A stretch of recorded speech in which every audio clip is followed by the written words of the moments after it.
Talking about electric racing, let's get to the bigger question that I've been wanting to ask for a long time now, and that is how can electric racing go more mainstream?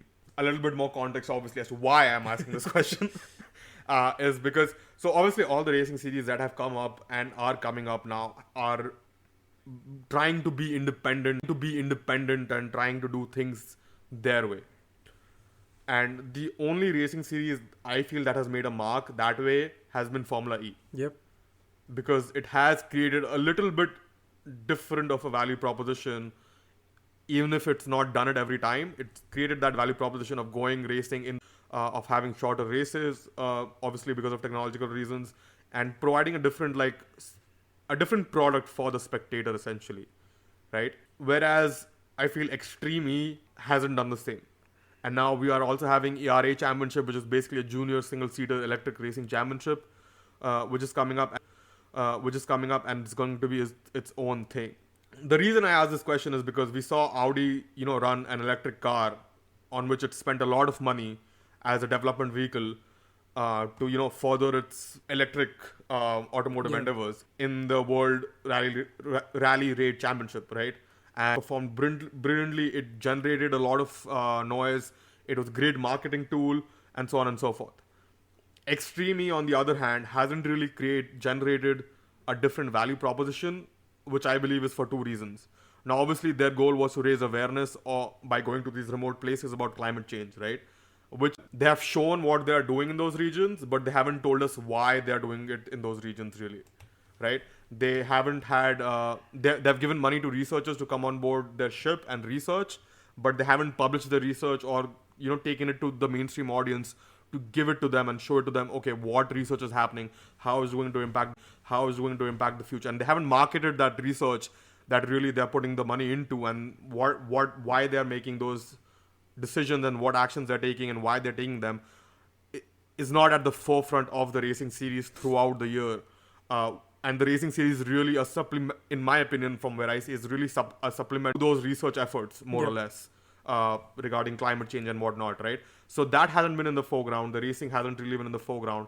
So to the spectator, in my opinion at least, Extreme E has not created a great value proposition or a different value proposition good enough for the spectator to take out time from his Sunday where he's watching 10 other different things to tune into Yeah. Extreme E, right? Exactly. So that is what I'm talking. So like, where does electric racing go from here, and why has there been a lack of effort from, let's say, automotive manufacturers that are now creating electric hypercars, electric supercars, to try and get more involved with motorsport?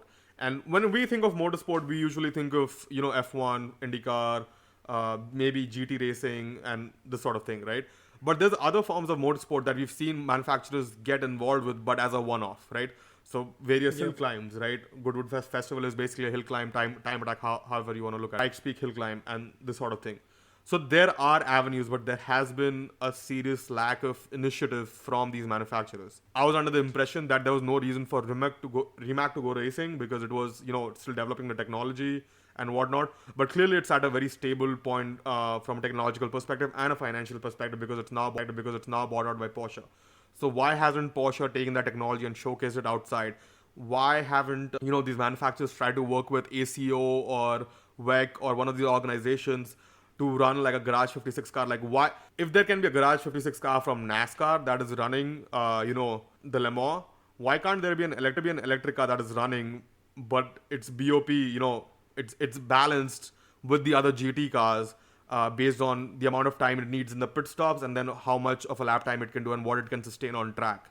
Why does it always have to be a BOP based on absolute performance on track, and the pits have, or has to be similar between the cars, like the same GT cars, right? Because you're doing the same Yep. fueling, the same tire chains and so on. Why can't an electric car have, let's say, an electric car will usually have more performance on a short circuit, right? Like at Brands Hatch or Sebring or whatever, right? Because it's not a very high speed circuit, so it's not trying to go beyond the 200 kilometer per hour mark where they actually start to struggle, and the ICE engine has more power to really take the car there, right? So why hasn't there been an effort to do that and to just showcase the technology in those arenas? And I think given how much opportunity there is, especially with like Extreme, they could do a lot better working with, you know, the current racing structure in different organizations and different countries to really promote that technology instead of pouring so much money into independently doing these different series. Yeah, Sorry, I mean, I went on for like 10 minutes there. No, I mean, see, it's a great idea. It's a great thought, and I really don't have much to add to it than what you said. Because Extreme did a stage at Dakar last year, if you remember, with Ken Block. So why aren't the Extreme E cars a class of their own in Dakar or in the open class? Why aren't Extreme E cars instead in a class with the WRC and, you know, televising that? And Yeah, so why aren't Extreme E cars? Why don't Extreme E cars have a WRX class or a autocross class, right? Rallycross, yeah. autocross, whatever.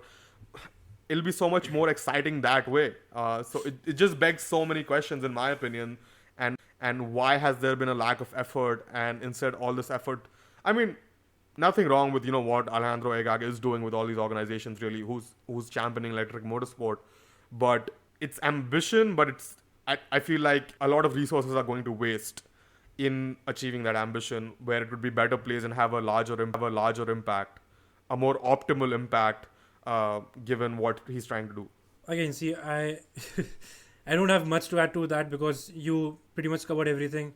But as you said, electric racing, see, the biggest roadblock for Formula E when they started was that we'll be compared to Formula One. Like that was what they thought, and like in terms of fan engagement, right? As we clearly see, they are not being compared to Formula One.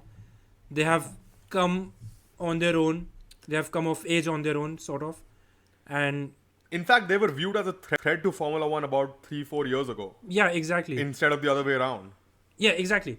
And VEC and ACU and VEC, like they did a developmental hydrogen car.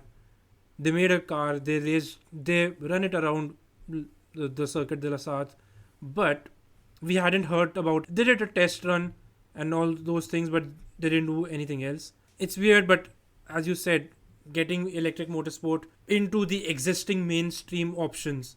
I think there was talks about EWRC as well, and Moto E is there. Yeah. You know, they run with MotoGP on certain And MotoGP on certain And MotoGP Ducati's weekends. going to become a big player in Moto E now. Ducati's, Yeah. I think next season they're joining Moto E as a manufacturer. Yeah, there's, as you said, there's much potential, but it's not being looked at. Yeah, like to me, it's simpler to run like, and I am focusing on Extreme E because I feel it has the potential to generate a great value proposition, right? And Absolutely. it could run across different series. It doesn't have to even run in the same series with the same cars, right? It could run in WRC, it could run in WR2C, it could run in WRC, it could run in WR2C, it could run in WRX, and all similar regional series. It could also probably run as like a trophy truck or those stadium truck series in Australia, where they're a little bit more popular, or in Europe, where they're a little bit more popular, and take advantage of those things. Yeah. To me, it just seems like a wasted opportunity. And now, you know, we'll have Even Racing, which is being headed by Roddy Basso, if I got his name right, who was ex Ferrari engineer and so on and so forth. So it just begs. I mean, the case for electric marine racing is a little bit different, and you know, we aren't into racing boats or anything like that, so it's a little harder to comment. But again, why is it such an independent operation when there is so much room for collaboration? Or am I wrong to think that there is room for collaboration and there isn't? You know? Yeah, I mean, it all depends on, you know, each series' business goals as such, because like, again, it's a very complicated and it's a very complex situation. There will have to be compromise between different championships, because for, let's say, for WRC to accommodate a new class for Extreme E cars, it's going to be a bit different and all that. Again, you know, it's The opportunity is Opportunity is there, what yeah. I'm saying. And we haven't heard anything about it. yeah. of anyone, going and trying to